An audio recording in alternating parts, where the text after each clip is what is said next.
Hello everybody and welcome to this tutorial. Today I'm going to do a bit of a demonstration of how you can actually spot suspicious or unauthorized packets from your network. So I'm just going to go ahead and open up my browser, and I want to generate some random traffic. So let's say just going to type in here test in the search query, and while I'm at it I'll just start a live session as well.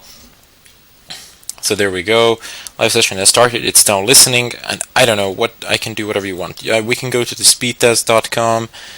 I'm sure we've all been here countless times when our ISP providers don't give us the speeds that we want, and we've cried about it on end. I don't know. We can head over to Google and head over to YouTube as well. All of these requests will be recorded.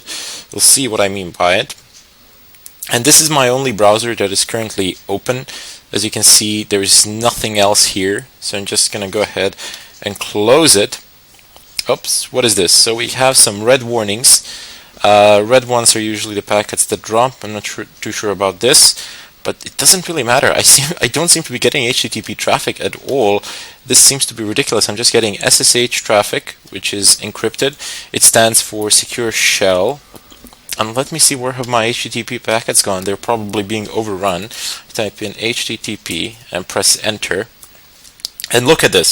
Since we have a large amount of packets, it takes it a very long time. I mean, it's not a very long time, but for only maybe 100,000 packets, it took you that much. But imagine if you were capturing traffic for an hour, that would have been a pretty big problem. And here are our HTTP packets, but I need to clear this. I need to figure out what is happening with those SSH packets. What is that? What is being transmitted? So let's see if we can actually dig down into the packets themselves and see what sort of information can we pick up from them.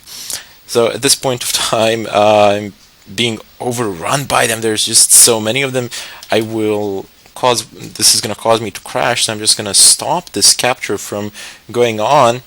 And I'm going to click on one of them to see what on earth is going on here. So down here I see who is communicating with who, as we've discussed before. You have MAC addresses, but I obviously know both of these MAC addresses, and this is local connection. These are all local connections. But for the sake of the tutorial, we can just assume that I have no idea that these are some strange addresses to me, and that I don't know to whom do they belong. Below we have Internet Protocol, and it says source port, source IP address, and destination IP address. Now, you can conclude what it might be by this destination IP address. Of course, again, I obviously know to which device does this IP address belong to, but any IP address could be here, and if you're not familiar with it, you can always go on the net and search for it, but generally that's not going to lead you anywhere. It might tell you who owns it or something of a kind, but not necessarily that person is using it. It might tell you like this and this telecom is the owner of it, it's a VPN or it's a proxy or something of a kind, and it's not going to give you that. I mean, it might give you hints, but it's not going to give you definitive answers for sure. Down below we go into transmission control protocol, and it says that the communication is going over destination port 22. Interesting. So I'm just going to go ahead into the filter field and type in, what am I going to type in here? I'm going to go TCP dot port equals to 22, and I'm going to filter out all traffic on port 22. You see how many packets there are? There are too many for Wireshark to be able to do it that fast. So it even gives me the time left in order to go through all these packets, to filter it through, and to show me what I want to see. So they all look pretty much the same to me, except for the red ones. I'm guessing, yep, there we go. And if we click on another one here, and if we go down to SSH protocol, do you remember the tutorial about HTTP protocol and how I said everything was unencrypted, all the information could be seen in plain text? Well, look at what SSH protocol looks like.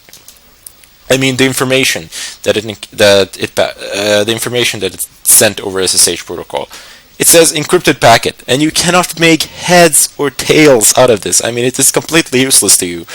If it has some sort of very weak encryption, you might be able to brute force it, but that is not the case. That is very rarely the case. These keys are really long, and it is very unlikely that you'll be able to brute force or crack this. So the bad news of it all is that we don't know what sort of what sort of communication is going on here, what is happening. We just know that we are communicating with this address and that there are some packets that are being sent. So what are we going to do now? The thing that we're going to do now is I'm going to open up a terminal, because Wireshark managed to tell me a great deal of things. Basically, I wouldn't be able to figure out what was going on if I didn't have Wireshark here. And that's where this tool really begins to shine. That's where it shows its purpose, and so on and so forth. So I'm just going to clear this screen here, and I'm going to do ls off dash I small I colon, and I want to see what is going on that port 22. I want to get the process ID that is using that port. I press enter, and of course I got the command wrong. It's like this. Excellent. Okay, so I see that the process is running. Hold on, I can do this. I can do a better job of this. Let me just go ahead and expand the terminal a bit. There we go, and let's look at it like this. Yeah, this is much better. So I do believe that this communication is over, as it says close wait. But this is the PID. Command is SSH. This is the most important part. So once you have the process ID, if you're root, you can always kill it. The good news is that the user currently using this process is not root user, so you can be safe to an extent, but still it is not good to have unknown processes on your computer that you have no idea what are, and most likely are foreign processes.